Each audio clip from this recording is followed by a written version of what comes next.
So thank you all for joining us. This is a session on the ADA transition plan that has been prepared for the UW Bothell and Cascadia College campus. Bree Callahan and myself, Julie Blakesley, are your hosts today.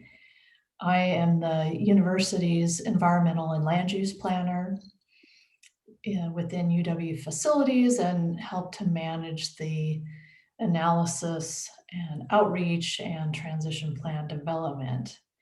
And Bree, do you want to introduce yourself? Yeah, I am Bree Callahan, and I am the institution's ADA Section 504 coordinator. I sit within the unit of compliance and risk services, and it does work across all three campuses. So I get to partner with all of you fantastic people at Bothell, as well as Tacoma, and then of course Seattle. And in this example, I get to partner with Julie and the team in facilities in the campus architecture and planning program that she is. I'm going to transition to our next slide. Fingers crossed all goes well. Great. Well, so first of all, why did we prepare an ADA transition plan? Our campuses, we're doing transition plans on all three campuses in Seattle, Bothell, and Tacoma. And it was just time. We have been doing a lot of ADA work over the years, and we've had some areas that have needed some more attention, and we wanted to get a full survey of any barriers to access so that we would be able to understand those, be able to prioritize and plan and budget for those improvements. So we did we're going to be talking about the self-assessment and the stakeholder engagement, as well as the transition planning and resulting recommendations. Next slide. Okay. So an ADA transition plan, some of you may be familiar with this terminology and some may not. So just to get everybody on the same understanding here, it's actually a requirement that came out of the original passing of the ADA back in the early 1990s. And we were required to do a self-evaluation and then have a transition plan. At that time, we only had Seattle campus. And so that's the only document that existed. But the idea is when the ADA was passed to give public entities a period of time to transition into compliance with the new accessibility requirements when it comes to the built environment. The concept has continued on since the early 90s because not everybody within, and I'll use higher education in this example, but state governments and city governments would also fall under this this work. This is an ongoing project, and there is always a need to maybe reevaluate and replan based off changes that happen in infrastructure or the built environment. So definitely a part of the federal ADA regulations. It is designed to make sure that entities such as us and like entities are doing that continued work towards improving and ensuring we have program accessibility and equal ability to participate in our programs. All right, next slide. So the history, like I mentioned, Seattle did have a self-evaluation and had begun to put a barrier removal schedule together. This work, though, more recently came about when we needed to redo our self-assessment with Bothell and Cascadia's partnership, being a campus that came about after the original transition plan concept. We wanted to just do the self-evaluation, see where we're at now in 2021, although this was 2019 when we started this work. So we can inform our planning process moving forward on campus with all the work that's happening, understand what may be current barriers or are current barriers for our community who need access, and then planning for the future. And then aligning to this concept of program accessibility, which is ensuring that all of our programs, services, and activities that we deliver as a public entity are accessible, provide equal access to participation and opportunity to engage with our institution.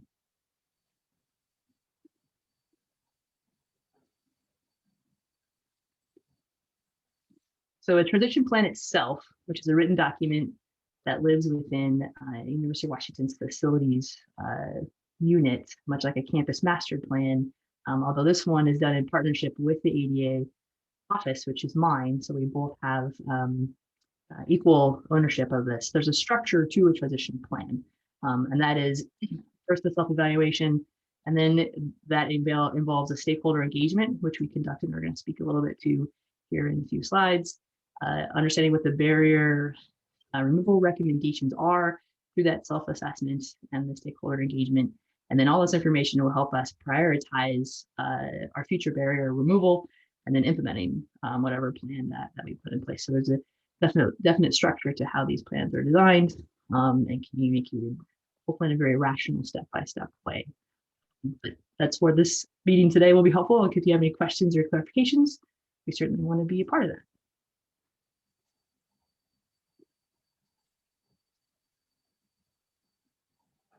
Back to you, Julie. So here's a quick look at the types of things that we surveyed on campus. We've got some numbers on these slides, and some images of what we've taken.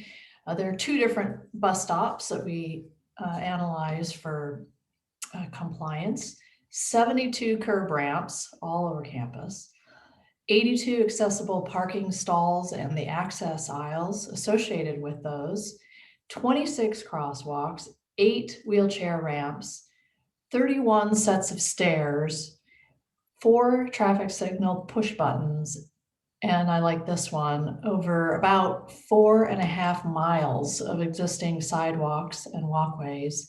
And then there were a series of things, we called them fixed, movable, or protruding objects. There was about 400 of those that we documented. Those are often things like, trash cans or recycle bins or tree limbs, things like that might be in the path of travel. So we surveyed a lot, and as well as surveying some of the pathways inside of buildings when that was helpful to traverse the campus from east to west or west to east, and the doorways and any objects within those areas in the path of travel. Next. And for those of you from Cascadia, this did include all parts of campus. It was not just the Bothell right aspect or components. Okay.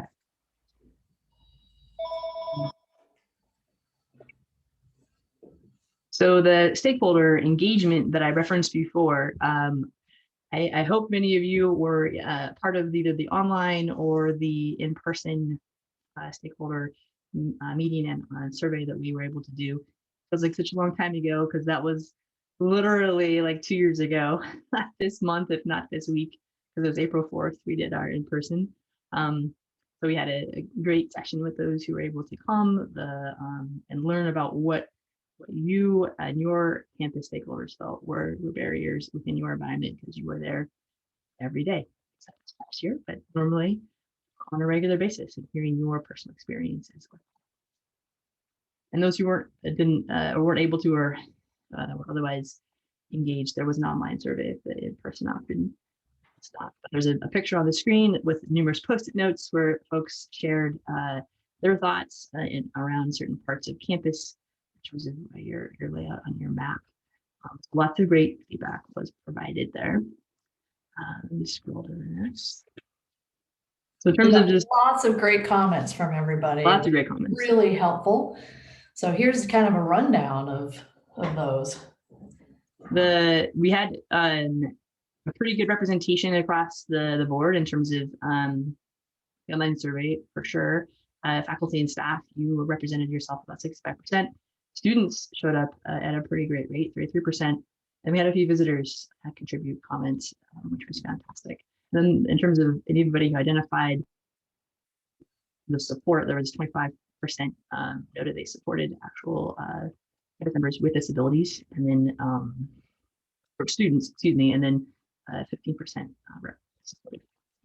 So you all showed up really well, and it was great to have. So in terms of what we heard from both of those engagements, a third of the stakeholders shared that accessibility is an issue, which is fantastic. And we were certainly aware that was there are issues there. So it was great to hear that that was echoed by the community. The two primary specific issues were the facilities of or on campus, and then websites and access information about accessibility and access.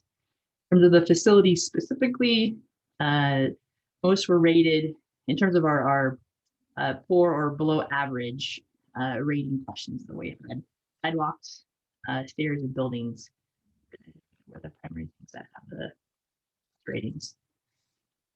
This might make complete sense to everybody. The priority question of asking when we asked you all stakeholders, the highest priority you all put together collectively was the buildings, signage, walkway, and stairs. There's a ranking here about what came out to be the highest priority. We had a tie for our buildings and signs, and then the public right of way and stairs. And then from there, I went to the parking garages, transit center, and then that information, which is pretty much the website information for campus members. So when we did the self-assessment framework, we also were really focusing on program access.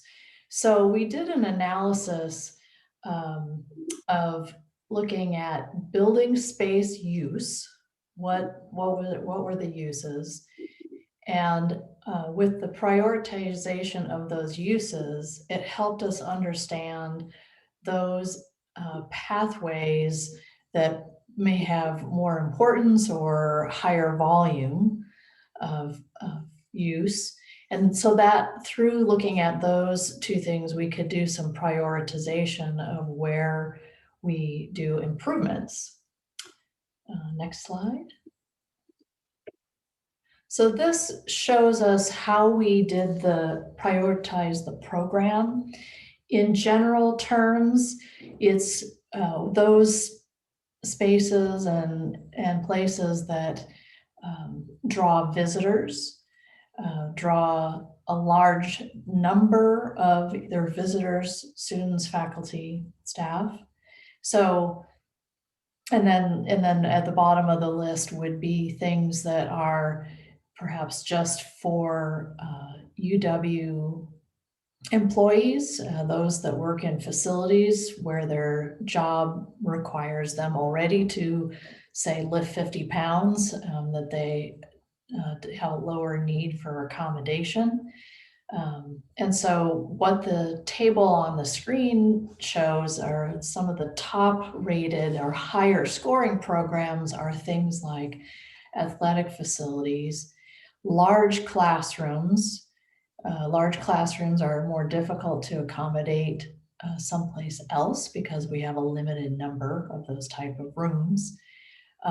Teaching labs, specific labs with specialty equipment in them. Public restrooms, dining and food service, employee facilities. Those with student access with those employee facilities got a higher rating.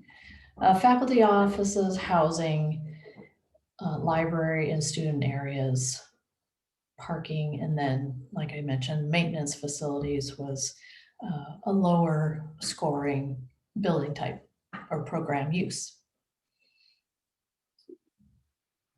Next. So another way of talking about this or describing it was the priorities of the pathways. So the hierarchy was really the points of arrival and getting to those destinations. Points of arrival might include a parking stall, a bus stop, a load unload zone, that type of thing. And we identified the segments of the pathways and prioritized by the level of use, how high was the use, the priority level of the program, what I just described on that last table, and then any existing barriers. We put all of this into a GIS, a geographic information system, to collect all of the data in a geospatial manner, knowing physically where are the barriers that we identified, so that we can look at that data and the volumes and the priorities and be able to set out some recommendations for improvements. We would love to snap our fingers, have everything compliant immediately, but being a college and a university, we have to have our budgets in line for that and making improvements. We'll also be making improvements along with other projects that occur on campus. All right, next. Yeah.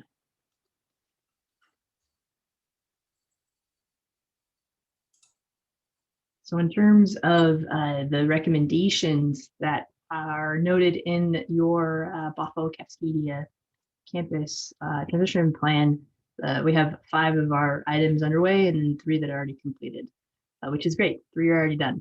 But the 5 that are underway are update campus accessible wayfinding. This will connect to mapping as well as information on the web. And some of the work has been completed in terms of signage updates that have occurred or will be finishing this coming year.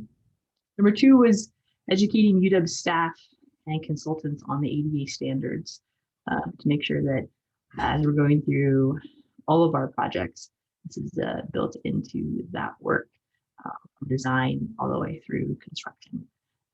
Number 3 was enforcing requirements for accessibility through construction zones. Some of the feedback that we got was around all this temporary work that can happen on campus, whether it's maintenance or large construction. Remains a need and a requirement to make sure that we have accessibility even during temporary work. Everybody still has to get around into all the programs and services that we offer. So number 4 then was, this is a term that's definitely more in the facilities world, but to develop a consistent and centralized maximum extent feasible standard and database. An example that might be helpful here, just to explain this a bit more, a building, a current building. So we're not talking new construction here, but a current building that, let's say, was built 15 years ago under different building codes, because they do evolve over time. Structural beams might be in the way if we wanted to do some work in a bathroom or an office or a lab. And a structural beam or something structural to the integrity of a building is not something we can just remove. It's going to impact lots of other things within the building. So when there is an issue in terms of this is the extent feasible we can do in terms of making any adjustments for accessibility, there are ways within this process to make a note. Our program accessibility is being met to the maximum extent feasible given some of the parameters structurally of the space. And we do look at relocation, we look at other places, but if that's the only place in the building or on campus that a program or service can be delivered, and we have to look at the limits within structural feasibility, that is what this MEF process will ensure we go through and conduct to make sure we've covered all of the alternatives or explore all the avenues to ensure accessibility. And if folks have questions, we're definitely going to have time for that, or you can pop them in the Q&A as we go. I want to clarify that one. That may not be a common acronym or concept for those who are in facilities. And so the 5th item underway that was noted in the plan's recommendation was developing performance measures and barrier removal tracking, which is important. That's something that we're definitely working as a system to have that done in a way that's easy for those who note the barriers, easy for those who are tracking, and those who are fixing and implementing changes. So having a process that's clear and easy to use for all folks engaged in that. Those are the 5 underway. The 3 that are already completed, we have developed ADA accessibility standards, and these are currently being used across all 3 UW campuses. At Bothell, There is partnership with Cascadia, given the shared services work within the facilities areas. So those are being applied. We also have updated the existing barrier reporting process, or barrier to access reporting, with the acronym of BFAR, barrier to access reporting. So you all have a mechanism online as a community member or a visitor. It doesn't have to be behind an net ID. If somebody encounters a barrier on campus, a physical barrier, there is a mechanism to report that. They get triaged into the system for evaluation and implementation in a different way, as long as we're meeting program accessibility requirements. So that's something that is definitely new for Bothell. Seattle has had that for a while, but that was a newer streamlined process for Bothell. And the last item completed was officially identifying the person responsible for the transition plan implementation. That's a requirement of the ADA transition plan. That was a pretty easy one, but that one is already completed. Okay.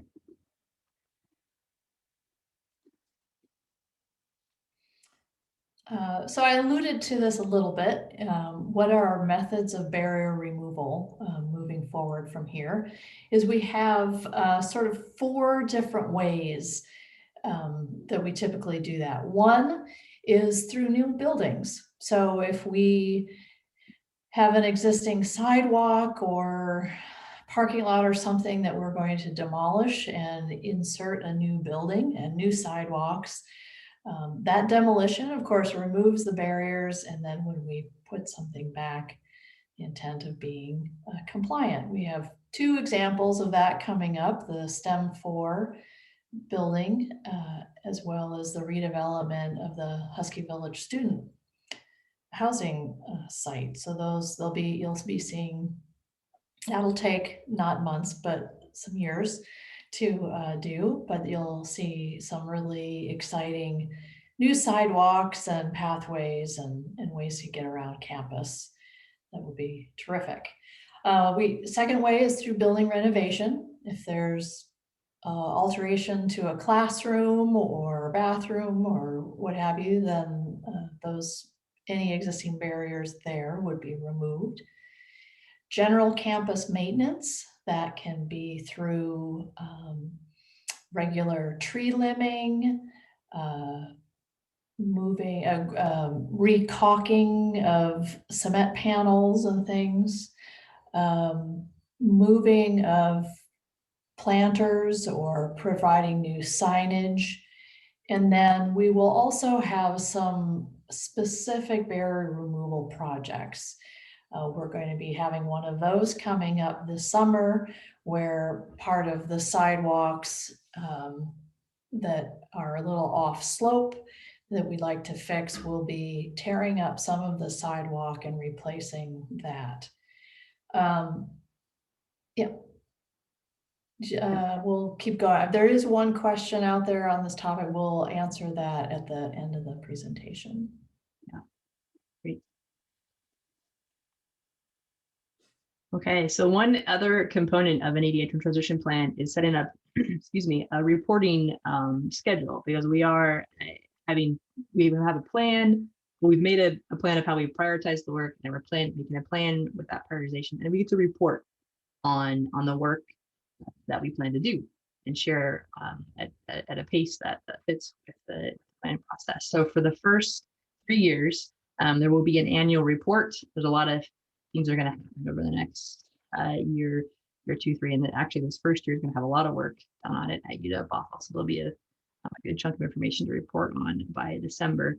So these first 3 years, post the publishing of the transition plan, we'll have an annual report, which will be publicly available on the website, and will be shared with the campus when that's live. And then after 2023, it will move to a biennium basis. The work will probably be kind of some more long-term items. We'll have done a really large chunk of the percentage of barriers that are known at this point, and it'll become a 2-year reporting process. Ideally, until we removed all the barriers. And if we've done that in 10 years, great. But more things will probably occasionally come up, because that's what happens when the ground moves, or before construction happens and we address things. So it will become a tier reporting after that. So if we've intrigued you enough about reading this long report in more depth, hopefully you will. There are fun photos and graphs. And if you really want to get into some of the weeds of some of the self-assessment, the survey work, the planners are located both on my office's website, the Office of the ADA Coordinator, under the transition section, and then on Julie's team site, the Campus Architecture and Planning Unit. Both of these, you could go to the main facility site and then go to the campus production planning page. I think about planning page. You get those as well. So it's a longer report. We wanted to kind of summarize it briefly here and then. So that's where you can get the information. I believe there's actually a link. Let me, I think it's off of the UW-B/edu, or I'm sorry, .edu/accessibility. So your accessibility page for campus. There is a link directly to your Bothell Cascadia accessibility plan there, which can be highlighted for you if you go there. It may have been sent out in an email to campus. Yeah, you can put that in the chat too if you have the link. Yeah, we can put that link in the chat. Okay, so now we reached our question portion. So I'm going to actually stop sharing this slide deck momentarily and let us. So I will start with a couple of the questions that are in the Q&A.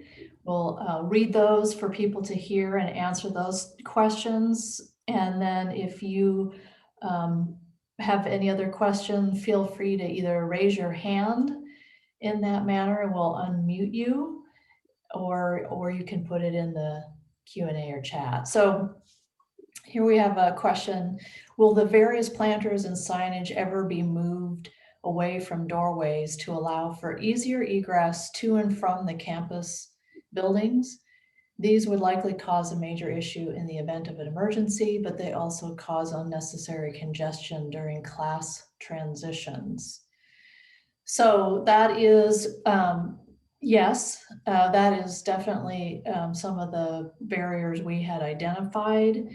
And that would be moved by maintenance.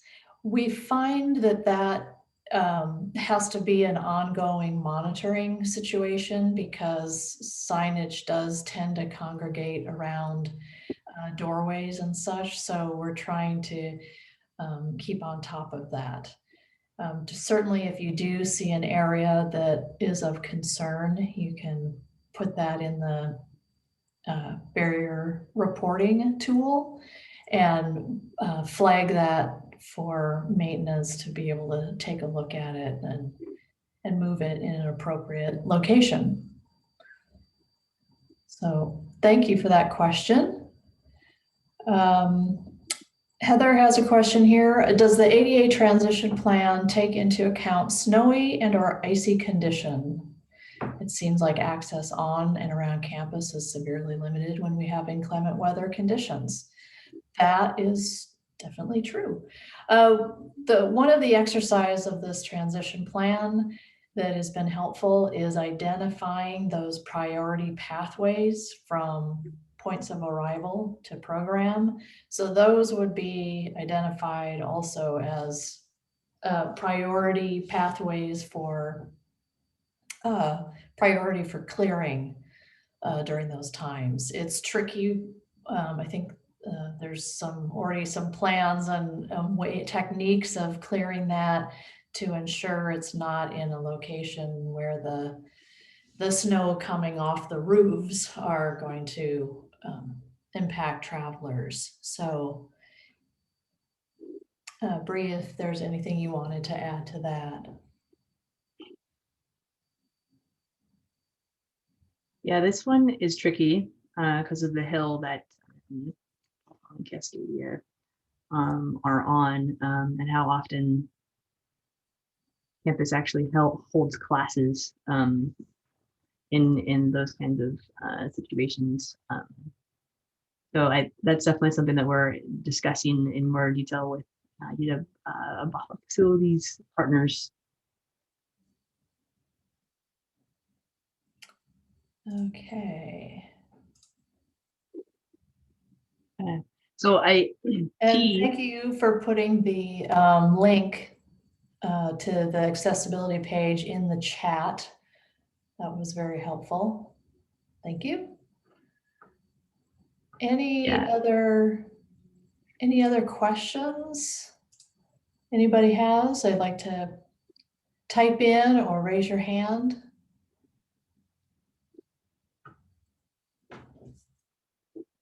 We could also open a mic if they prefer to speak it out. So I think there's a way to do that.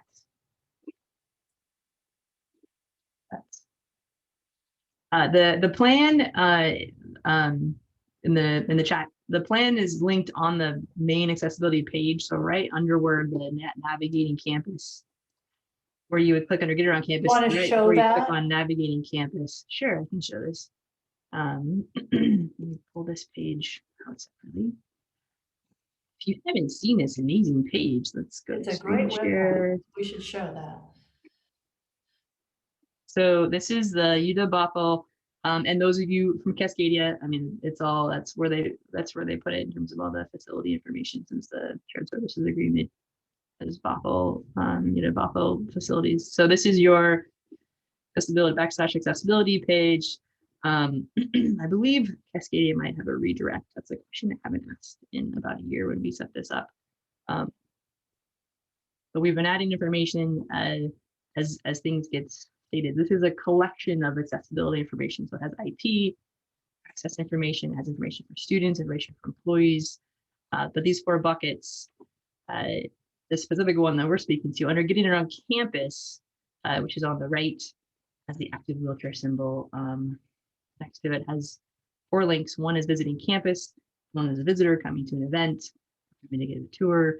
There's parking information about where to park based off where you are attempting to go and the best path to travel to get there, navigate the terrain. There's a navigating campus information with building specific. I'm actually going to click on that one first because this one could get you into the campus map and accessible routes, gives you the campus map as well.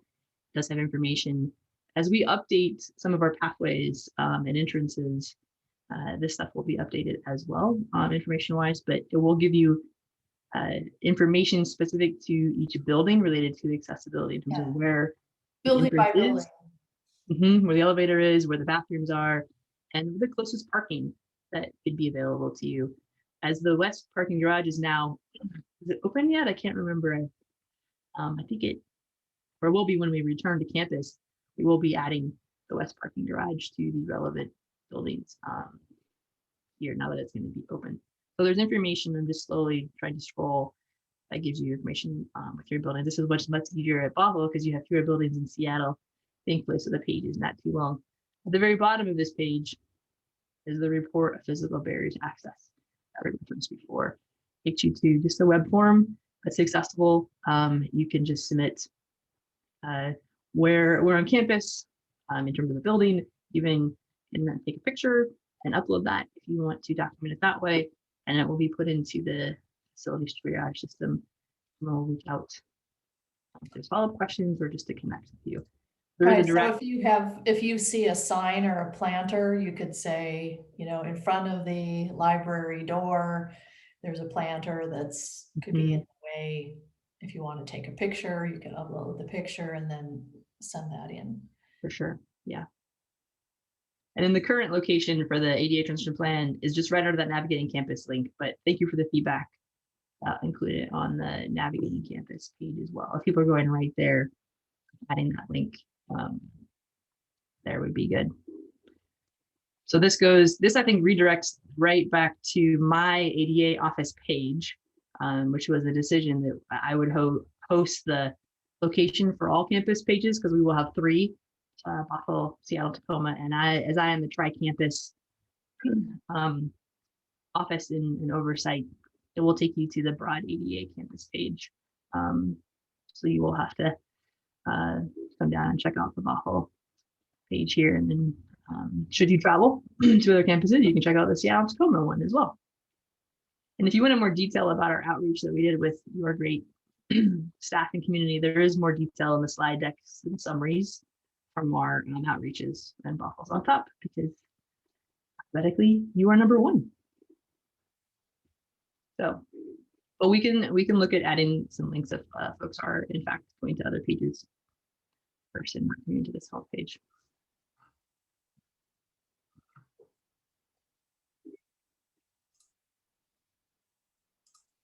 Any other questions that people have? And the Q&A today. Oh, here we go. Another question here.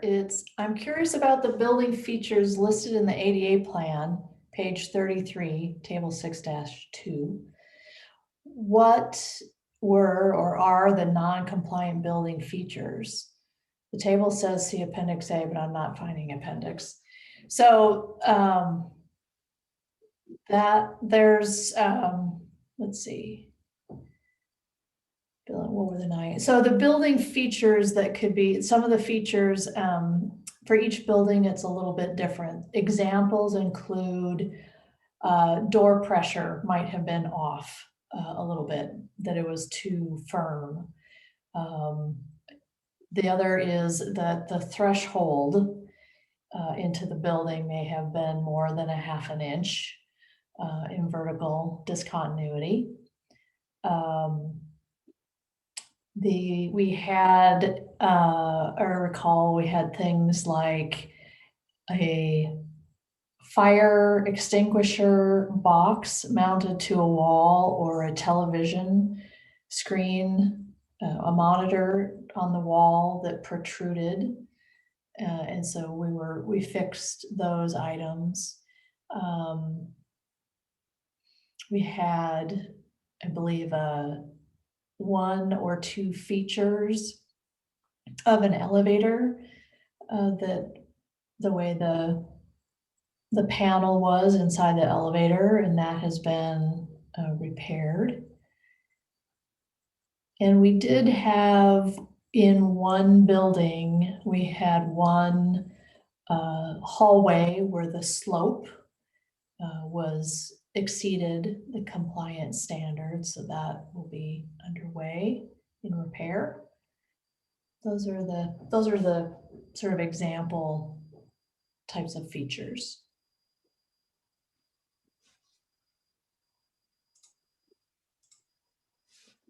I appreciate the detailed questions because yeah, not everybody lives or breathes facilities items, so that's definitely where having folks ask clarification on what that means is very helpful.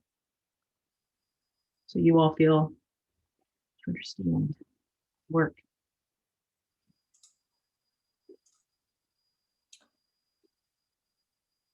I think we'll give it about 1 more minute for any last questions. Otherwise, we will wrap this up. And so much thanks out there to everybody that participated and came and listened to this. I hope you'll find it useful.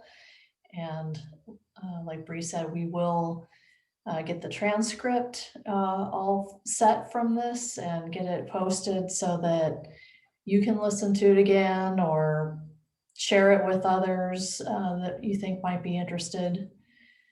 And our contact information will be in that as well, so that you have any follow-up questions or concerns. And Julie, I think we could probably work with Amy, our partner, fantastic partner, to get maybe the plan link, like the direct link to the Bothell plan and any kind of follow-up communication for. Sure. Yes.